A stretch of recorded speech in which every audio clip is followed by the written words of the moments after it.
Aloha. Cheers. Welcome to Yogi Tea Time. This is Steph,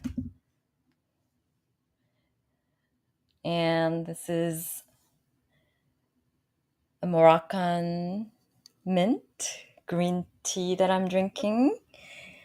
And we're going to be talking about sleep today. So, welcome. So please join me with your favorite cup of tea or coffee, and please let me know where you're tuning in from and what you're drinking. And if you don't have a drink, that's fine too. So I just wanted to check in with you and wish you happy July and see how you're all doing. I haven't been uploading in a few weeks, but I've been just integrating. There's lots of energy and working on just integrating and downloading and upgrading the energy that's coming through in the collective. And I don't know about you guys or you, but this new energy and all the upgrading, it kind of makes you sleepless as well. So I just thought, and summer is a very active season. So most of us spend a lot of our energy expanding outwards. And there's lots of activity happening, and the sun's out longer till late. We had our summer solstice in the northern hemisphere, which was the longest day, and our daylight is getting shorter as we move towards the winter. Each day from the summer solstice, that's the peak. But during the whole summer season, at least up till September in California, the sun stays it's bright until like at least 7 or so, 7:38. So we get to enjoy more daytime, which means we just stay more active, be more outdoors. And hello, Rachel, welcome. And it just helps us to be more active, but also it makes us more wired up.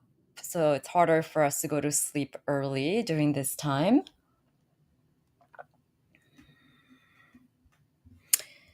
Hello, beautiful Rachel. How are you? So that's another reason why I decided to talk about sleep. And sleep is very essential, not only for our immune system, but also our whole physical health in general. This is when we get to recharge and recalibrate our system and rejuvenate, like at the organ levels and things like that. Cheers. Happy summer. So if you're watching this on replay, you can also use the comment section to interact. So the first question before we begin, to set this yogi tea time session, it's pretty open and casual, but I still like to focus on a topic that will help you to be more creative, de-stress, so you can be your best self. So that is the goal of this tea time. And it's just a way for us to come together virtually to connect and support each other, inspire each other, and raise our vibration. So the first question I'd like to throw to you to start the conversation for today is, do you have trouble sleeping? So some of us have a lot of trouble sleeping in general. And then there are those of us who have very easy time with sleep. So let me know in the comments or in the chat whether you have trouble sleeping. Oh, so you're here for the right conversation, Rachel, then. So what I'm going to be talking about is just the importance of sleep, different brain waves and stages of our sleep. But I'm not going to get too scientific or technical. I'm going to keep it pretty simple and maybe just point you to certain topics that maybe you can further research if you're interested. And I'll also be talking about Yoga Nidra, which is a guided meditation that I have on this channel. And that's called, literally means yogic sleep in Sanskrit. So I'll be talking about the benefits of Yoga Nidra and how it relates to sleep state, and go even deeper, how to connect to yourself and also to connect with your true self, your higher self, which can also help you become the best version, to inspire you or give you ideas to create what your purpose is, what you came here on earth in this lifetime to create. So I'm sorry to hear you have trouble sleeping. And for some people, it's a lifetime battle. Other times, it's triggered by certain events or situations that happens. And I've mentioned we have a very strong energy coming down for those of us that are very sensitive and on a spiritual path. It also makes us very wired up and keeps us from sleeping. So the point is not to make you fall asleep naturally, but also, or this is not a cure for insomnia, but I will also share some tips on alternate practices that you can do so you can still feel rested even if you don't sleep that well. And then over time, it's going to help you to sleep better.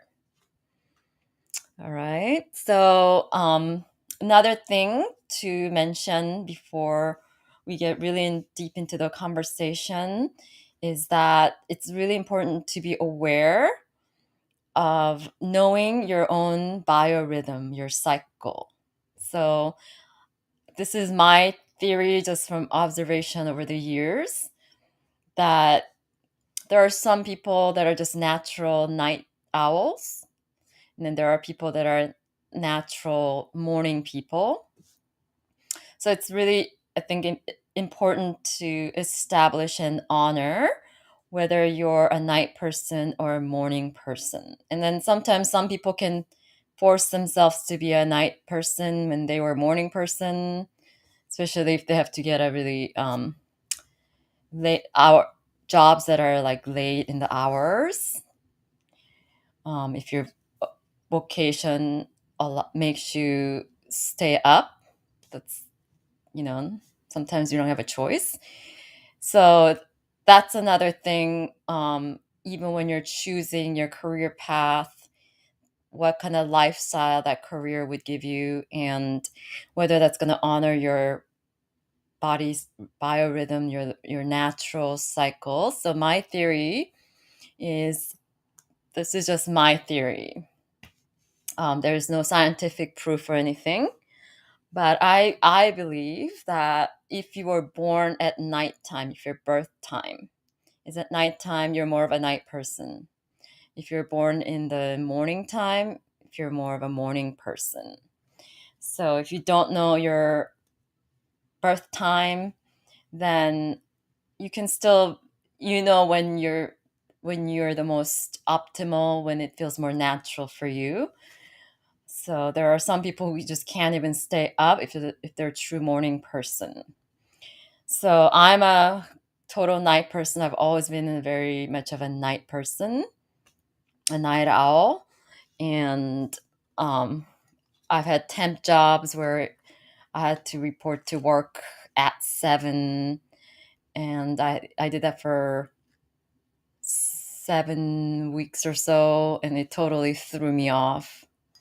And I noticed that when I don't sleep well, or if my biorhythm is thrown off, I can still get up and make it to work and do all the things I need to, but I noticed that I do make more mistakes. So one of the sleep deprivation is you make a lot of errors that you wouldn't. You're less efficient.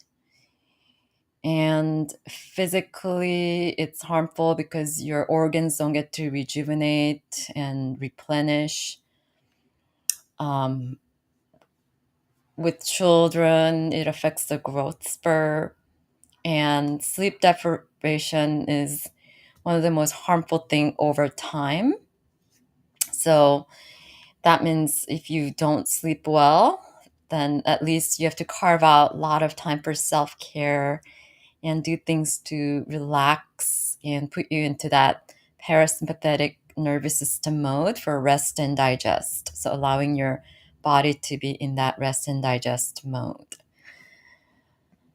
And maybe even take naps, little quick short naps. So, in Europe and South America, they have siesta time, which is time to be with your family, but also time to rejuvenate in the midday to give you more bursts of energy. And that's why those societies, they have a really vibrant nightlife also. So that's another option, is napping. Some people just actually feel worse when they nap and can't function, but other people, they really thrive when they nap. And sometimes it just takes like 10-15 minutes of a strong power nap to really help you rejuvenate. And I think I've mentioned this in another live before. I don't remember which episode. But I remember when I was working at the office as graphic designer, the whole office would have to go for like a candy break at 4 o'clock. So that slump, that's where the tea time happens in like England. So that slump also, a lot of times when people don't get to sleep, most of us tend to crave sugar, so which ends up, pure sugar is really harmful. It's creates a lot of acidity in your body, and it puts you get a lot of weight gain, and a lot of source of illness is rooted from high level of sugar intake. So oftentimes when we're sleep deprived, first thing we usually go for is sugar to really give us that burst of energy that we need to do the work. So those are the things that you want to start to become aware of. So it's really important, going back to the biorhythm, that you know what your biorhythm is and do your best to honor that. So some people are a morning person. And then scientifically, it's been proven that if you go to bed by 10 o'clock to like 1 a.m., that's where most of the organ rejuvenation happens. So that's the optimal time, the most important time to sleep. But I have a hard time going to bed that early. I don't have insomnia. It's just not my biorhythm. But whenever I can, I will try to go to bed by 11 or 12. But scientifically proven that 10 p.m. to 1 or 2 a.m. is a very important time to be sleeping for your body to rejuvenate at the organ level. So let me know what your optimal time to sleep is. And then in terms of length of time to sleep, I think it's more important the quality of your sleep than the length of time. But optimally, for most people, the optimal length of sleep time is 6 to 8 hours. Like 7 to 8 is the best, maybe 9. Anything over shorter than like 5 hours is very harmful for you on a physical level, also mentally. And it could also lead to sleep deprivation, can also lead to like depression, more anxiety, things like that too. So it also affects us mentally. And it's harder to do critical thinking. Your mind is not as sharp. Also, if you sleep more than 10 hours too much, then that's also not good for you. Either you get more sluggish and more out of it. So too much sleep is also not good. So let me know what you feel that your optimal hours of sleep are. I try to get at least 7 hours of sleep, 6 to 7 hours most of the day. And I went through like 4 years where I went to school full time and worked full time, where I only got 4 hours of sleep, I think, for like 4 years. That was when I was studying I used to be a graphic designer. And, I think when you're younger, it's also easier to do that. So now I'm going to be talking about the various brain waves of sleep. And then I'll go over things that you can do if you can't fall asleep.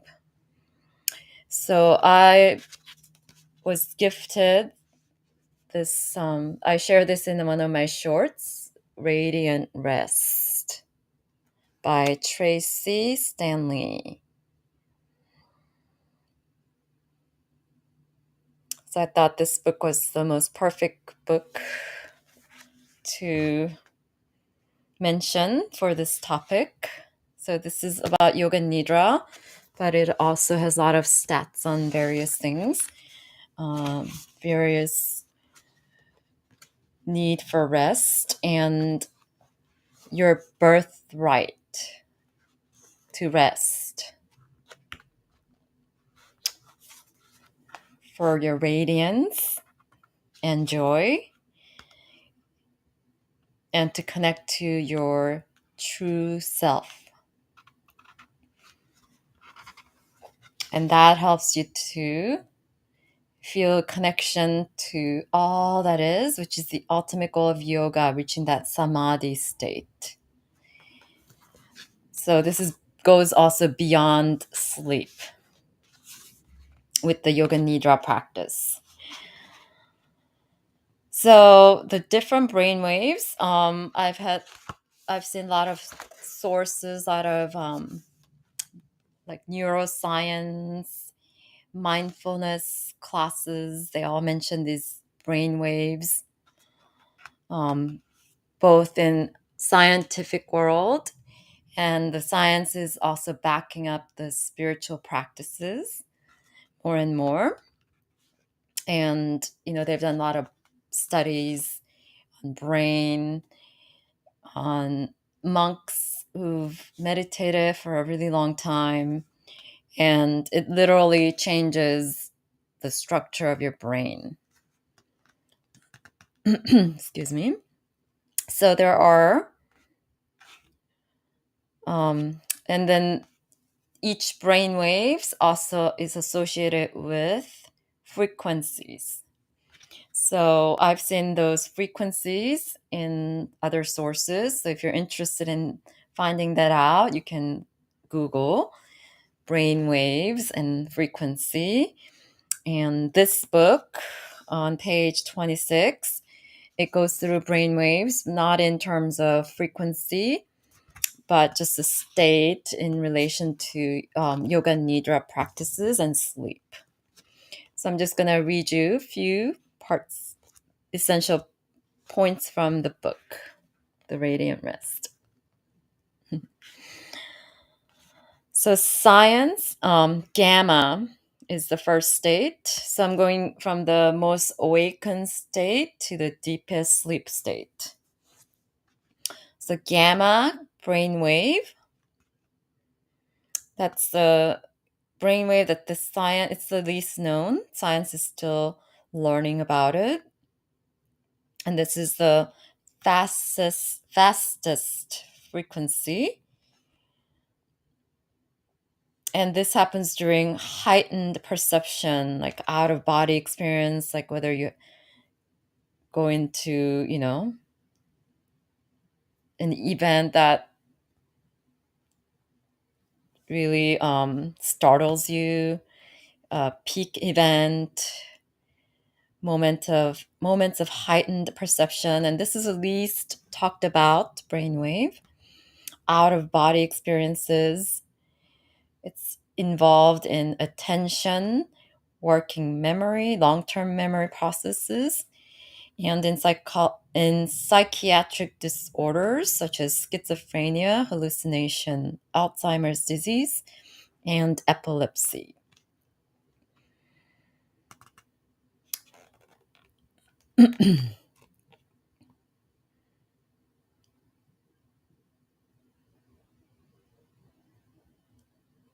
And the next one is beta.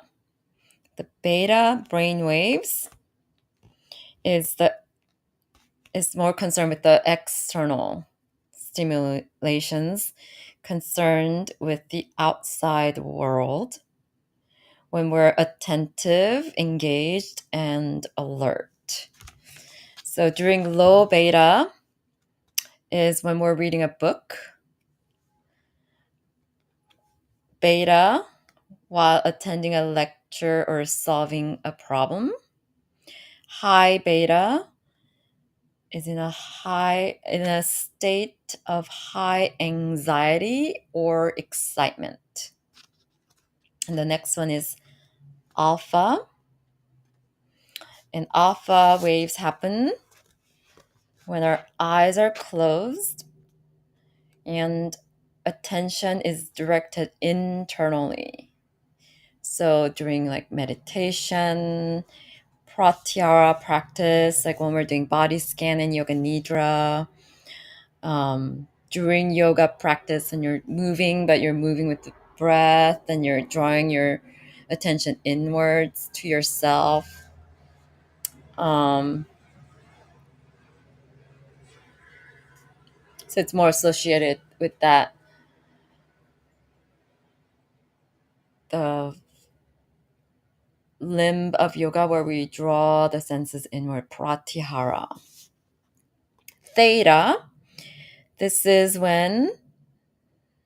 the gateway to our learning, memory, and intuition. Theta state exists during deep relaxation, deep meditation, daydreaming, and dreaming during sleep, REM time. This is when the creativity happens, when you get that creative inspiration, creative ideas. So the more creative you want to get, that's why meditation, these yoga nidra practices, they really help because they put you into that theta mode, yin yoga, restorative yoga, which is why I share most of those practices on this channel.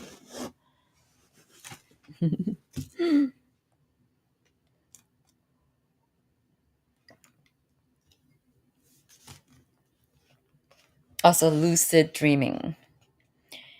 Delta, which is when we master Yoga Nidra practice and when we're in a deep, dreamless sleep, that's when we go into the delta, which is the slowest. So delta waves indicate that external awareness has been suspended and are seen in someone who is in a dreamless state of sleep. Also, this is the brainwave that you achieve when you're in a drug-induced coma under general anesthesia. This is where we allow healing and rejuvenation. And it's very necessary for good sleep. So if you want to really have that good sleep where you feel rejuvenated when you wake up, you have to really allow yourself to go deep into that deep dreamless state during your sleep time. Strengthens your immune system. It rejuvenates the body, revitalizes the brain. And master yogis, the Swami level, they can just drop in and out of this state while they're still conscious and awake. And Yoga Nidra, even though it means sleep, yogic sleep, the goal is to get to that state where you're still conscious and awake, but you can drop into that delta wave, which seems like an oxymoron, but it happens after mastering enough of the Yoga Nidra practice. And then once you've experienced that enough times, you can drop in and out of that after years of practice when you get to like a Swami level, where they can just drop into that time at any time, into that state at will. And when they hooked up an EEG monitor, they were able to, and he can still speak to the person monitoring and conducting the test while still in a delta state. And you can still get into that really deep rejuvenation state. And the stage of sleep that's known as REM, that's so during sleep we're constantly oscillating between the REM state and non-REM state. And REM state is when we're sleeping between that theta. REM is that theta state, non-REM is delta. So during the night, we're constantly oscillating between the two every 90 minutes or so. And in this book, The Radiant Rest, she is also recommending a book if you want to get further into this, Why We Sleep by Matthew Walker, PhD.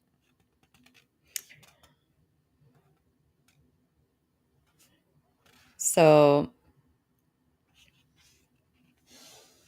that's what's really helpful to know and be aware. So awareness is always the key to empowering yourself and doing something to change the habits, or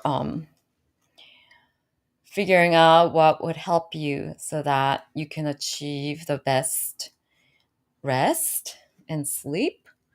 So some things to really take into account is when we're sleeping, also notice your body temperature.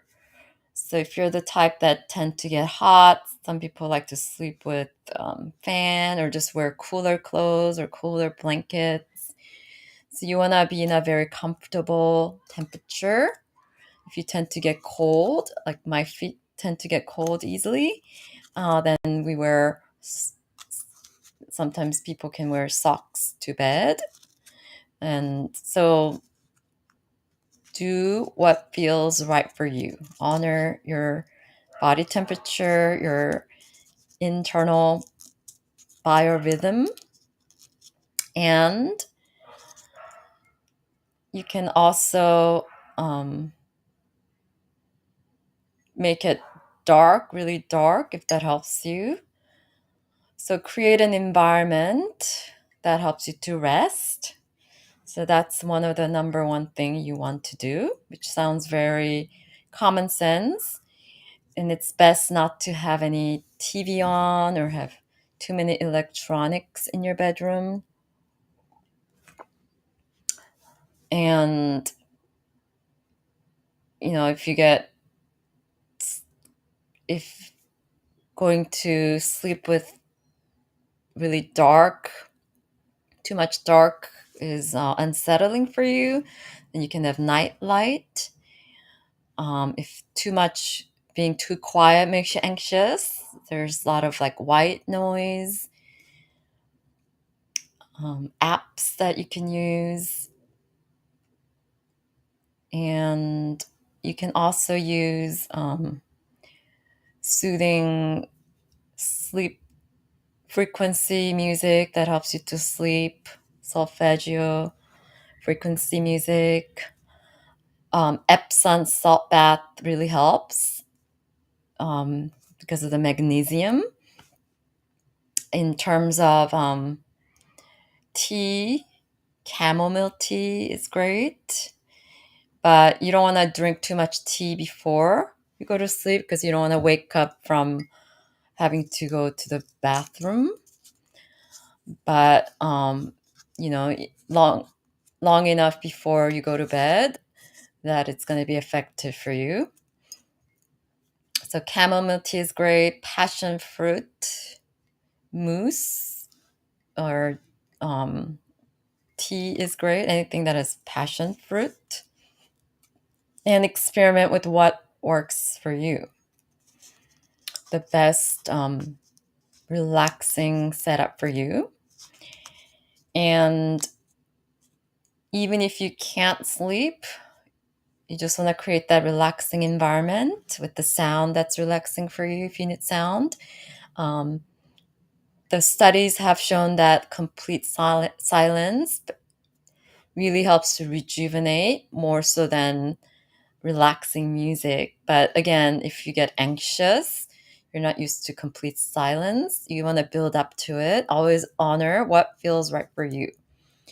So the whole point of my channel and the practices and teachings that I share are things that I have experienced myself that's really helped me. And I always emphasize trying it for yourself. And you really want to practice for yourself instead of just learning the theories and facts. Until you practice and apply it, try it for yourself, you don't know if it's going to be working for you, if it resonates with you. And once you find what works for you, and then that also changes from time to time, depending on where you move, where, you know, the seasons of the year, the life cycle you're in, different worries, stress level you have. So most important thing is to manage stress. And so these mindful practices really helps. to manage stress. And the days that you can't sleep too much, at least do some restorative yin yoga, so that you are in that relaxed state even for an hour, to put your body into that deep relaxation. And then if you have time, also yoga nidra is the best substitute for sleep. But also, if you want to really get to the goal of yoga nidra, to achieve that samadhi, then yoga nidra, you don't want to associate too much with sleep, if that makes sense. So if you want to deepen your yoga nidra practice, even though it's called yogic sleep, as I've mentioned, your goal is to go into that deep, dreamless sleep state, delta wave state, without falling asleep and being conscious. So initially you're going to fall asleep a lot, and that's okay. And then sometimes you can start by using what works, what helps you, use it to help you to go to sleep or relax. And studies have shown that 1 hour of yoga nidra practice done with devotion and mindfulness helps to rejuvenate your body as if you've slept for 4 hours. So 1 hour of yoga nidra practice is equal to 4 hours of sleep. So it's really great for those of us that are just busy and don't have time to sleep. Not that you have insomnia. If you have insomnia, it also can help. Also for new moms, it's really great, so that you feel rejuvenated and you get the benefit of the sleep in terms of rejuvenation, healing, and to keep your immune system really high and boosted. However, as I've mentioned, you want to separate the yoga nidra practice from the sleep. So you can do simple like body scan type of practices to help you go to sleep, which is part of the yoga nidra. But you can also separate those times of the practice. So you don't want to practice yoga nidra on your bed or right before going to bed. Maybe you just keep like a maybe lunchtime practice. That's if you want to develop yourself on a spiritual level to get to enlightenment, to samadhi. That oneness, which helps you with feeling connected to the world, especially if you're feeling lonely. It's really, yoga nidra also really helps with PTSD, especially for veterans. They've done a lot of studies with veterans for PTSD, or just PTSD in general, anxiety, and depression. So again, this is not a medical, you don't want to replace medical treatment, but it's something you do in addition, conjunction, so that you can get the best treatment for yourself. And it's always best to do it with a guided teacher. So if you have any questions, let me know about that. So now I'm going to be sharing like a few tips. Like if you're already set up with a nice relaxing condition for your optimal sleep with temperature, the neck position, you also want to use a nice pillow where your neck is well supported in a neutral curve, not like too high or too low, not too firm, not too soft. So also get the perfect pillow that feels right for you. Again, honor that everyone's different. Honor what feels right for you, what works the best for you. And the right temperature. You might even wear an eye mask if that helps you. Some people get more suffocated when they wear something like that, and some people feel more comforted. They like the more darker, something that gives them more shade, and others don't. So again, experiment with what helps you. And even if you are not sleepy or can't sleep, you can also have a bedtime ritual to help you do that. And then think of things that you're grateful for. So you want to really go to bed with an open heart, grateful heart. That's going to be antidote to any mental clutters or anxiety and worries. And then you can count backwards. So in cartoons, they show like counting sheep when you can't fall asleep up to 100. But actually, you want to count backwards. So in Yoga Nidra, we count from like 27 back. So start with whatever number that you want to count backwards with, and you can start over and over. So counting backwards also helps with that drawing it back, drawing your senses inwards. And rather than counting forward, the backward counting helps you to fall asleep. And you can just simply be in Shavasana. So Shavasana is a pose you practice at the end of yoga practice. Most yoga practices end in Shavasana, also known as corpse pose. So you're basically just lying with your arms out to the side, legs just released, and simply focus in the present moment, focusing on your natural rhythm of your breath. So you're just observing and being and going from that doing, exerting energy out to receiving energy to rejuvenate. So it's a very rejuvenating pose that you practice at the end of Shavasana. So a lot of times there's a joke in the yoga industry and a lot of t-shirt that just says, I'm just here for Shavasana. And there are a lot of people, advanced students, they skip Shavasana and just run off because sometimes just being still and doing nothing brings up more thoughts, feelings that you've been pushing away. So it could make you more uncomfortable, anxious. So that's why it's good to do these mindful practices to release that in a healthy way. And that's why I'm also doing this Yogi Tea Time, so you can have a safe space to express. Journaling is always great.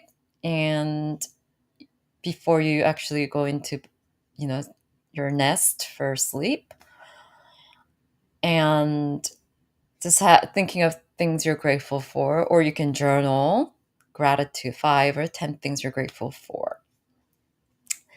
So I'm probably going to design some journals to for you to inspire you to journal more. So keep your eye out for that. When I upload that, I will make an announcement. So journaling is good, and Shavasana is a great pose to just do, even if you don't fall asleep, and even if you're not just having a full yoga nidra practice, just being in that state of Shavasana, honoring what comes up for you, letting yourself feel, and really treat yourself, your inner child, as you would your own child. Like really nurture anything that comes up. So that's one of the most important part of processing any thoughts or emotions that are not serving you in a healthy way. And I found the yin yoga and yoga nidra to be the most helpful, as well as Reiki. So please share with me what helps you to fall asleep. And if you haven't tried any of what I've recommended, try it out in the next few weeks and let me know what's helped you. Or if you've discovered something that works for you, you can also share things that I haven't mentioned so we can all share and learn from each other. So I think I kind of went on longer than I wanted to. So let me know. And then if there's any topic you would like me to cover during this Yogi Tea Time, I'm always open to requests. Or if there's a part of this conversation you would like me to go deeper or want to know more of, let me know. And I wish you wonderful sleep. And then enjoy your summer. And if you're in the southern hemisphere, you're probably in the deep winter season. So then you're probably more in a hibernation mode.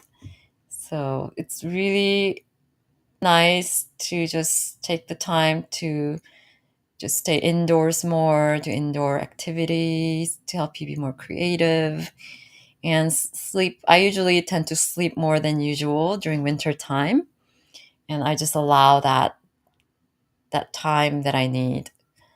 Always listening to your body and honoring what is unique to you.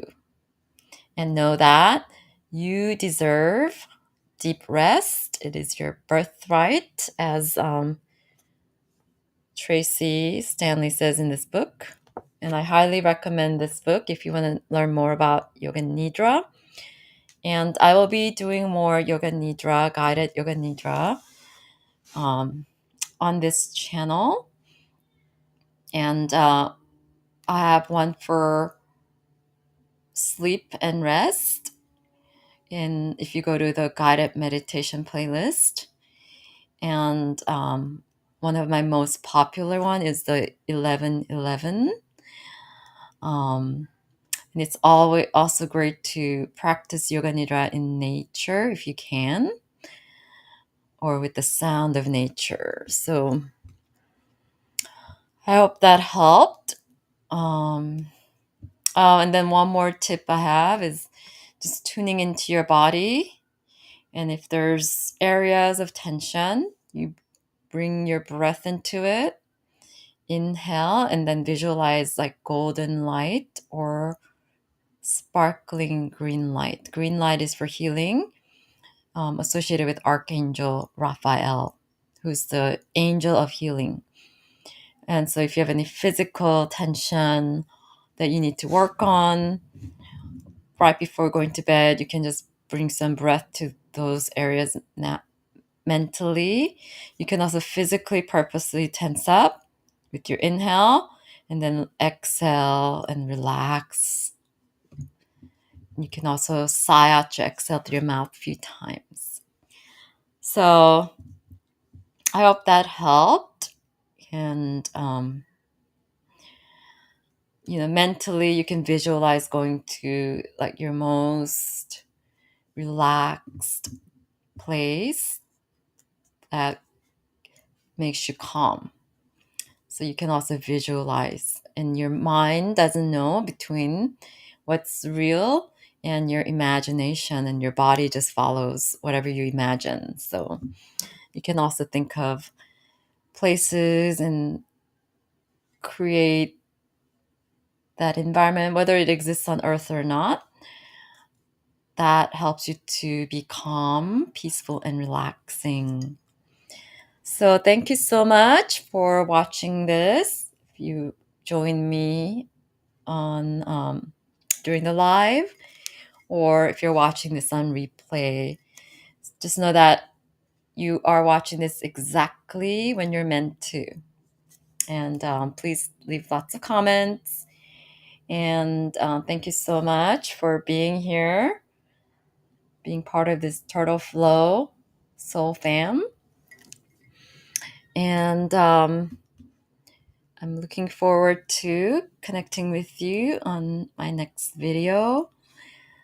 And if you haven't, please subscribe to this channel and click the notification bell so you'll be notified. And I do this Yogi Tea Time virtual tea time every first Thursdays of each month at 4 p.m. Pacific Standard Time. And I'm located in LA, California, USA. So here's another final cheers to you. Chin chin.